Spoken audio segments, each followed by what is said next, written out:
Right, folks, Gordon here. Hope all is well with you. And here we go, another painting, and it's another bubble painting. That was the last one I did. I've done 3 in that series. That was using the reverse rainbow colour scheme. Can't even find the others now. So I'm going to do another one. And I'm tempted. What I did with this one and the one before is put it. It might look as though all of this is on a white background, which it obviously is on a white background, but it's not on blank canvas. Let me get up a bit closer so you might be able to see it. Oh, you can't really see it. Oh yeah, we can see it like that. I put a white background down first, only because the first one I did, in fact, which I can see is up here. The first one I did, I didn't put a white background down. I wonder if you can see it. There are some. I found myself with some gaps at the end where the canvas is showing through. It doesn't matter in the image, but I didn't like sort of having. It felt like a gap to me. Felt like a gap that shouldn't have been there. So in the 2 I did afterwards, I put down the white background, which I put down with a palette knife and then brushed. I'm sorely tempted this time, sorely tempted to use a palette knife and leave a bit of texture in. Oh, I don't know, because the idea of putting this white background down was that it was supposed to be not really seen, sort of literally in the background, there doing a job, but not front and center. If I leave it with the palette knife strokes, it's a slightly different style and slightly different image. But I don't want to get typecast or drawn into being rigid into how I do my paintings, even in a series. So I've only done 3. I've only done 3 of these. So I could do it differently with the palette knife strokes in. And well, I'll just see. That's enough talking. Crikey, that was a lot of talking. Okay. Start off with the white background. I need to get some more white because this one is getting a bit empty. I can feel it. I often find that when I'm putting out the paint, I think that the paint is going to last forever as I keep squeezing the tubes. Of course it isn't.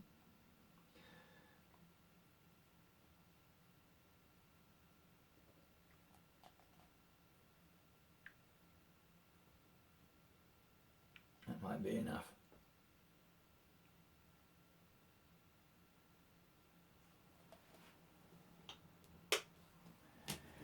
Okay,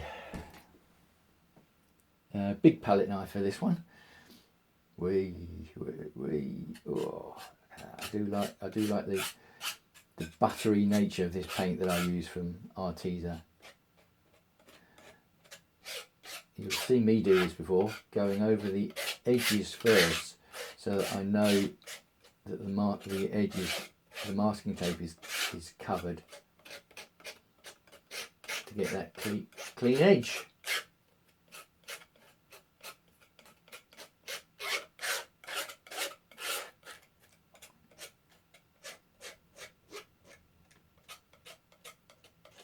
Now, what I haven't done, as I'm doing this, is that if I do decide to brush it, I haven't got the brush ready. So that'll be interesting in a minute.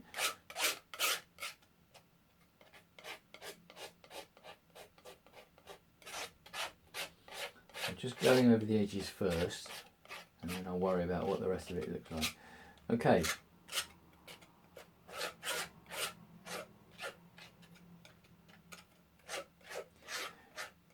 See, I don't mind that at all. I don't mind having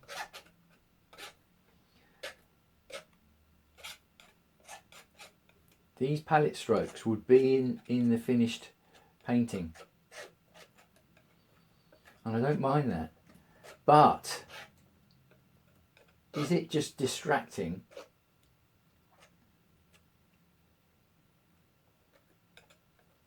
is it too much on a painting that's already there? You know, the bubbles and the brush up and downs. You know, that is the painting. Do I need the palette knife strokes there? Oh, I don't know. It's a decision, isn't it?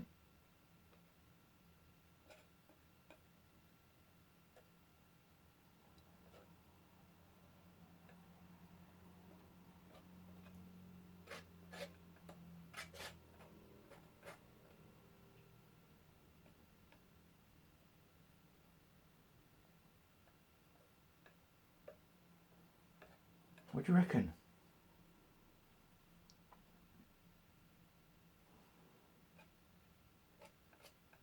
I think I might leave those. I think I might leave them there.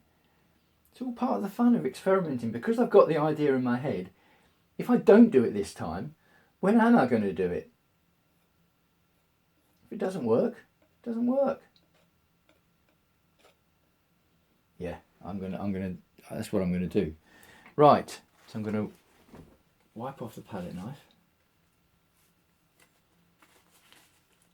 I've said this before, I'm saying it again.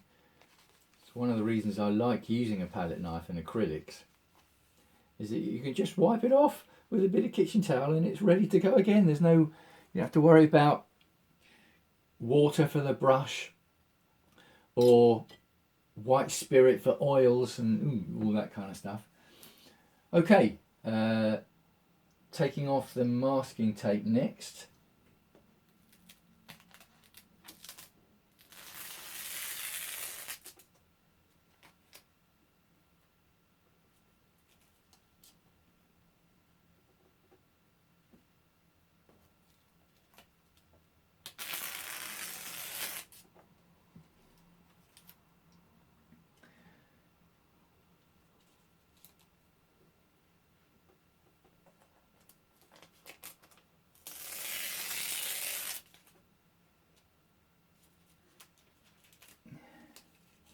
Always careful when I do this because there is a lot of paint on this tape.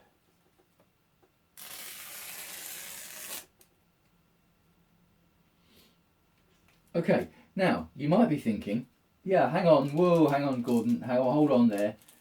It's all very well you talking about these palette knife strokes, but your bubble paintings it's a vertical thing.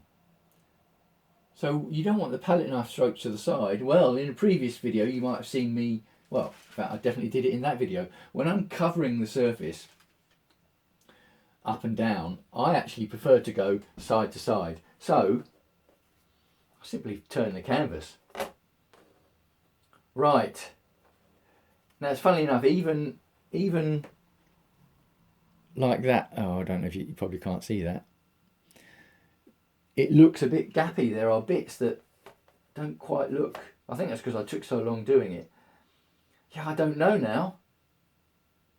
I don't know if I'm going to go for palette knife strokes, whether there's enough palette knife strokes to make it work. Oh well, I'm going to leave it like that. I'm going to leave it to dry, and then I can come back to the next bit. Let me know what you think so far.